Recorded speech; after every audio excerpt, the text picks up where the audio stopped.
Last year, you wrote an open letter to leaders of Muslim states asking them to unite against Islamophobia, particularly in the West. Why did you feel the need to write that public letter?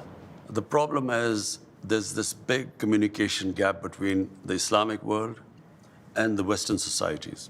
It happened after 9/11, when the word Islamic terrorism came into currency.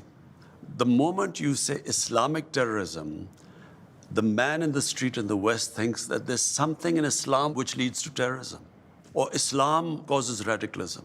After 9/11, any time some terrorist act went on where a Muslim was involved, the entire 1.3 billion Muslims started becoming targets.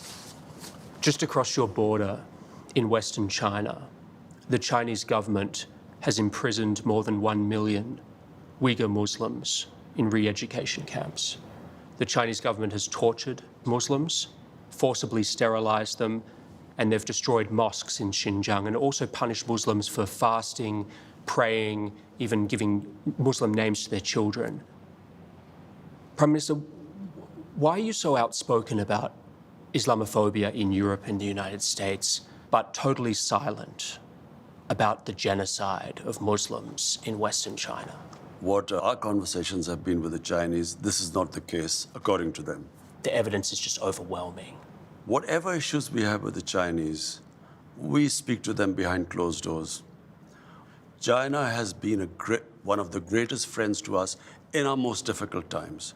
When we were really struggling, our economy was struggling, China came to our rescue. So we respect the way they are, and whatever issues we have, we speak behind closed doors. How come this is such a big issue in the Western world? Why are the people of Kashmir ignored?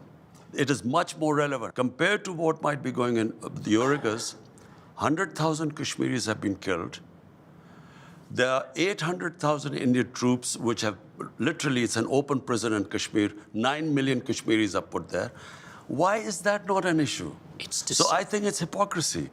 They've been a huge partner to you, China, but on some level, doesn't it make you feel sick to have to be quiet because of all this money they're putting into Pakistan? I look around the world, what's happening in Palestine, Libya, Somalia, Syria, Afghanistan. Am I going to start talking about everything? I concentrate on what is happening on my border, in my country. This is on your border. Which is part of, no, that is part of Pakistan.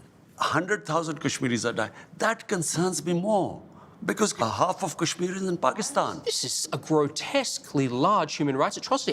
First of all, I'm not sure about that, because our conversations with the Chinese, this is not the picture that comes from that side. So just to put a fine point on this, you are not in any way concerned about the Muslim Uyghurs in Xinjiang? Our discussions with Chinese will always be behind closed doors.